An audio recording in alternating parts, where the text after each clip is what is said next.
Alright, so hi guys, Malin here at Gamer Goggles. We're at the Free League booth. I'm not going to call publication or anything like that. You can cut through, I don't care.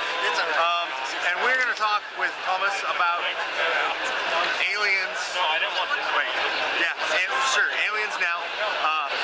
One Ring, and it's not there. Dragonbane. Yeah. So let's start with Dragonbane. Yeah. I spent some time chatting with your wife about the original story and how it was so *1 in Sweden forever. Yeah. And what was its name? Drakar och Demoner. So it's I mean the name obviously is reminiscent of another famous RPG, but this was 1982. So there was a crafty man who's actually here, still in the business, who spent some time in the US, got wind of this role-playing thing, and figured we have to do this, and we have to do it fast before Dungeons & Dragons comes to Sweden. So he started his own company, started this game, Drakar och Demoner, and that just took over the entire market. And that was the dominant game, dominant RPG in Sweden since then, basically. And then it kind of fell away? It did fall away.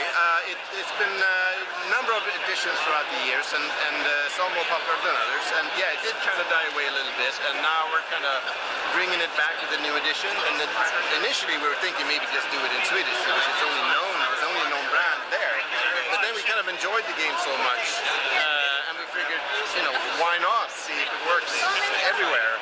And it's we really enjoyed what we came up with, and now just launching it everywhere, and people are taking to it, and it's really great to see this game that is fully our own also just take off like this. So what makes it so unique? Well, it's a kind of a fun, fast. I mean, that's a bit of an interesting thing since it's back in Sweden. Everybody knows this, so you wouldn't have to really define it. It's the RPG, basically. Here it's a different story, so we have to kind of explain what sets it apart. And I think for us, what makes it different, at least from our other games, is that it's that light-hearted, fun, fantasy, easy access game that you can break out and play for a night. It's brutal, it's challenging, but also a lot of fun with a lot of laughs at the table. So it's like the perfect entry point game. It's the perfect game to play for a night. It's the perfect game to play with new people. And we also designed it that way to be a rule system that really is familiar in that sense. It's a D20, but it's smooth, easy to get into, and a lot of fun to play. How many character classes are there? Or they're not classes? They're close enough. They're called professions, but pretty much classes. There's 10 in the base game, and there could probably be more later. 10 different ones, and you have your typical the fighter and your mage and that stuff. But you also have a bit more, you have a scholar. You have some other more a bit quirky ones that you might not expect that are a lot of fun to play. Okay. So obviously it's a fantasy setting. You guys can't see it because it's not here, but they have a duck with two, I'll call them almost short swords. Yeah, I'd say that. Yeah. Like diving out of the heights of a tree or a building at something, probably a dragon, since it's Dragonbane. Right, yeah. So what are the races? Or we'll go with races. Yeah, like you have your, your classic, you have your dwarves and elves and humans and halflings and all of that, but then this game, even its earlier editions, it had a thing for anthropomorphic animals, and specifically ducks. They have always been there from the first edition in '82. Nobody really knows why. We think it's because it shares its origin with early Chaosium games like RuneQuest, and RuneQuest also has ducks, so probably that's where it came from. But for this game, it's kind of been it's a kind of a divisive point, because some people hate the ducks, some love them. We decided to embrace the ducks and go with it, and it also sets the tone for the game in a way I think is good, because if you had talking ducks in the game, you kind of automatically understand it's maybe not that serious. It's a kind of a fun thing, light-hearted game. So in that sense, I think the duck is a perfect symbol for that. So are there any mechanics in the game that push it to be more light-hearted, kind of humorous? In a sense, I would say so. I mean, it's just in itself that it's kind of fast, and it has critical failure tables that can have fun, weird effects, and also specifically for the duck, or the mallard as we call it, there's actually a special kill ability, like the racial ability, that the duck can kind of benefit from going nuts and being a bit, being angry. That can kind of trigger bonus effects. Because there's that, and that can be fun and weird. All right. So right now, what's available for Dragonbane? Yeah, right now we're releasing on August 15th officially, but it's already here now at Gen Con, the full box set. And that's a starter, it's not a starter set, but it's like the core box set, this big box set full of stuff. Full rules, pre-generated characters, a full adventure book with 11 adventures, plus a questing hub, a full campaign to play. It's got cardboard standees, custom dice, all kinds of stuff. And all of that is in the box set. So that's really, you get a whole lot of game in that box. So alongside that, there's like some extras like a GM screen, custom dice, stuff like that. But the core box set will keep you going for quite some time. But then, of course, there's more stuff coming, but the release now is for the core game. Okay, so now we're going to move to One Ring, which I have not had the chance of experiencing yet, but they announced something really, really deep. Yeah, you can say that. Yeah. At the show, and that is their next expansion. Yeah, it's Moria, the Lone Dark. So it's the biggest expansion yet for the new edition of the One Ring. We're kickstarting it on August 29th. That's going to be exciting to see how that goes. So what's the base package have? We'll see exactly. We're still working out the details, but it's going to be one big, massive expansion with a big map and stuff. Of course, exploring Moria in detail and turning it into a fun, like a huge mega dungeon to explore. So is the Kickstarter going to kind of follow the cinema/story as you explore with the Kickstarter, or are you just going to be like, okay, this is what they did, now let's branch out even more? Yeah. There's got to be more and more. There's a lot. It's a huge place. I mean, when you see the maps and you kind of actually look into what are the geographics of Moria, you realize it's not just it's huge. It's dozens of miles. It's immense.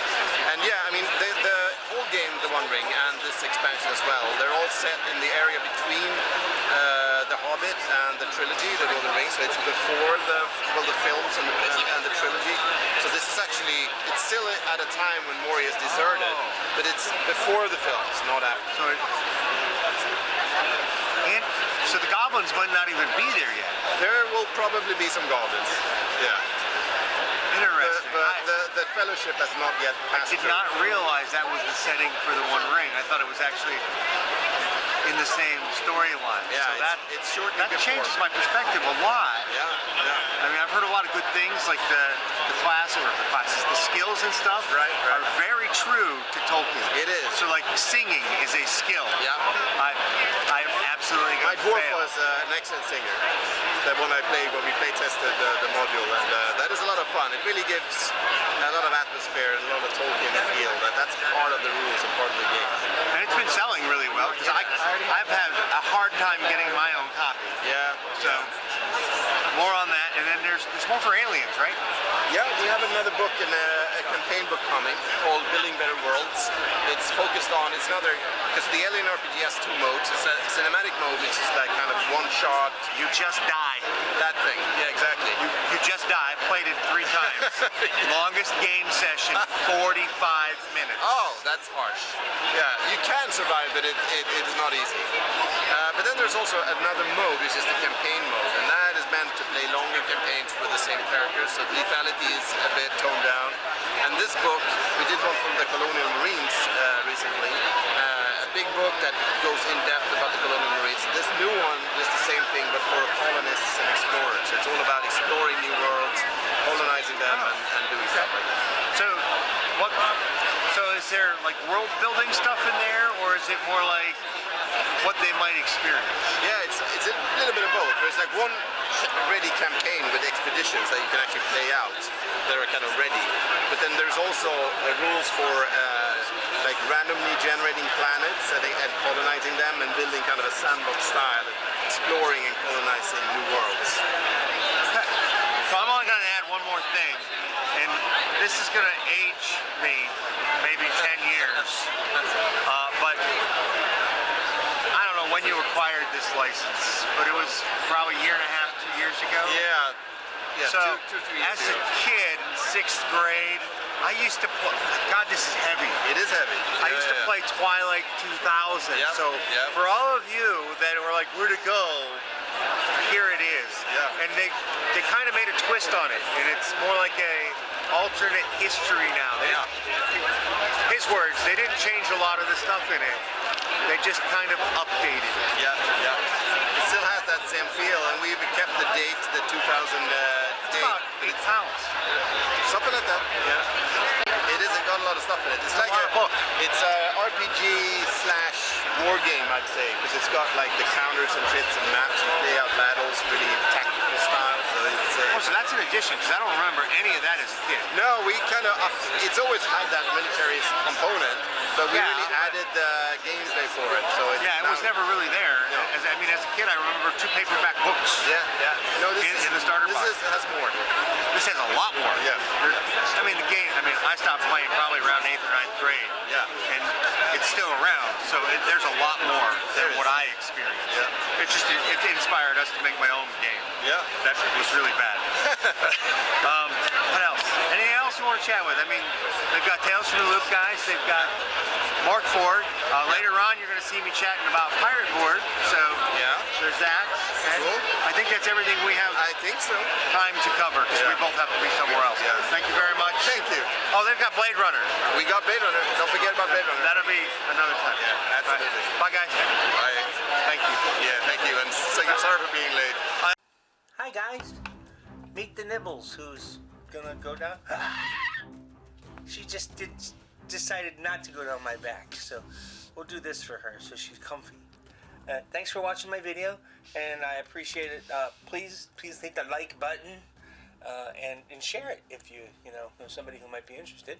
And of course, there's always Twitter and the Facebook thingy, and soon I have a newsletter coming. That'll be down there or in a link below, and my kitty cat loves that idea. So anyway, there was one more thing. Oh yeah, subscribe.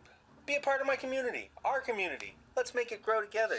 See you guys at a con somewhere, or a local store, or if I'm driving through the country, maybe a game club.